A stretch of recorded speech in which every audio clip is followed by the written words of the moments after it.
না, মাননীয় সেনা প্রধানের না, অন্য কারণ না।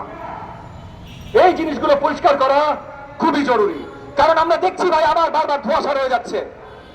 মাননীয় প্রধান উপদেষ্টা উনি যেভাবে কথা বলছেন পরিষ্কার হচ্ছে না।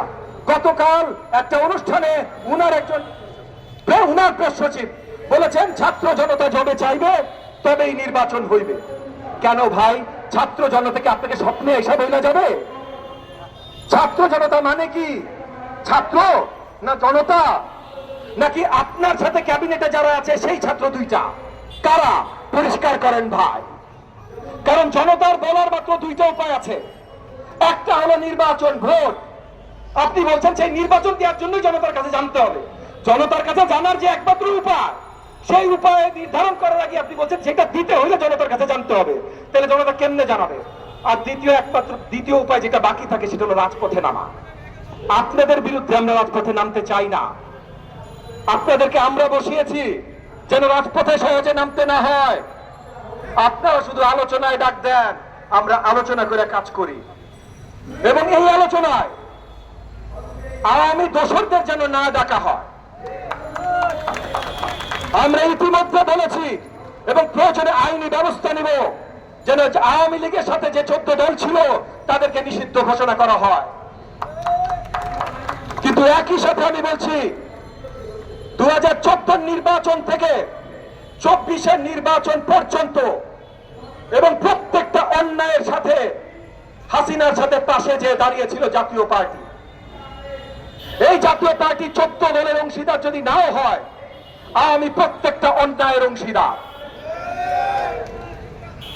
আমি জোর গলায় আবেদন জানাচ্ছি অন্তর্বর্তীকালীন সরকারের প্রতি, কোন ধরনের আলোচনায় যেন এই জাতীয় পার্টিকে দাওয়াত না জানানো হয়। এই জাতীয় পার্টিকে যদি আপনারা দাওয়াত জানান, তাহলে এই যে শত শত হাজার হাজার যে নিহত বীর জুলাই আগস্টের আন্দোলনে, লক্ষাধিক যে আহত বীর, তাদের প্রতি আপনারা অসম্মান জানাবেন। এই কাজটা আপনারা কইরেন না।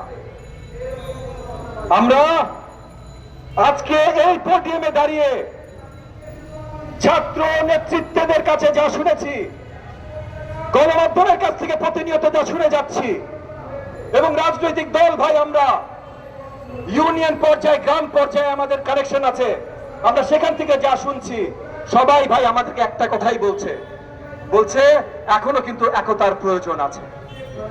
এখনো কি হইলো ভাই, আপনারা সবাই আলাদা আলাদা হবেন কেন? আমরা কেউ আলাদা হইতে চাই না। আমি বাংলাদেশ জামাত ইসলাম সহ প্রত্যেকটি ইসলামী দলকে আহ্বান জানাচ্ছি, আগস্টের 5 তারিখ পর্যন্ত যেমন আমরা একসাথে কাঁধে কাঁধ মিলিয়েছিলাম, জামাতে ইসলাম বলেন, খেলাফত মজলিস বলেন, জমিয়তে উলামা ইসলাম বলেন, ইসলামী আন্দোলন বলেন, প্রত্যেকটা দলের নেতার সাথে, যেটা আবার বললাম প্রত্যেক দিন আমার আলোচনা হয়েছে কিভাবে আমরা সহযোগিতা করতে পারি, আমরা সবাই কিন্তু একসাথে ছিলাম। আমি বিশ্বাস রাখি যে আমরা এখনো একসাথে থেকে এই দেশটা করতে পারি। এবং এই জায়গায় আমি আরেকবার এই সুরে আমার একতার সুরে যে কথা বলছে বিএনপির মাননীয় ভারপ্রাপ্ত চেয়ারপারসন জনাব তারেক রহমান, আমি তাকেও সাধুবাদ এবং ধন্যবাদ জানাই যে সেও বারবার কিন্তু এই একতার কথা বলছে এবং বলছে সরকার গঠন হইলেও একসাথে জাতীয় সরকার গঠন করবে। এইটার জন্য তাকে আমি ধন্যবাদ এবং স্বাগতম জানাই।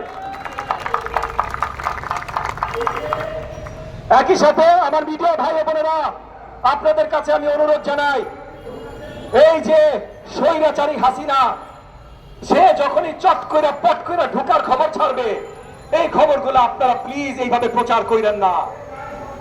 এই খবরগুলো আপনারা যখন প্রচার করেন, আমি বুঝছি ভাই আপনারাও চিন্তা করেন জনগণ জানতে চায়, ভালো কথা, সব জিনিস না জানাইলেও চলে এত বড় কইরা। কারণ আপনারা যখন এগুলো প্রচার করেন, তখন এই যে তাদের দোসররা সাহস পাওয়া যায়, যেই সাহসে কালকে গার্মেন্টসের আন্দোলন হয়েছে, যেই সাহস পাওয়ার পর কালকে যমুনায় আন্দোলন হয়েছে, এই সাহস পাওয়া যায়। এবং একই সাথে এই যে বাকি সব বাংলাদেশের আপামর জনগণ, তারা ভীত হয়ে যায় যে এত কষ্ট করে গুলি খেয়ে রক্ত দিয়ে হাসিনাকে আমরা বিতাড়িত করলাম, সে কি আবার সহজে ফিরে আসবে?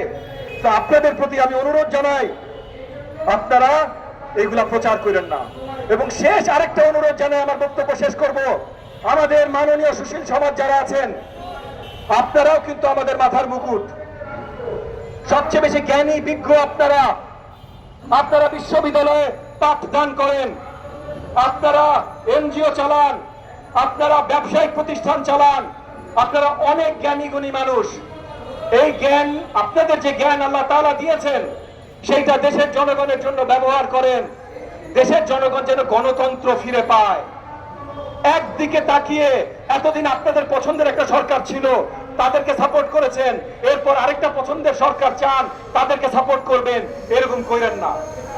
জনগণের জন্য যদি কাজ করতে হয়, জনগণের জন্য যদি কিছু চাইতে হয়, তাহলে গণতন্ত্র চাইতে হবে।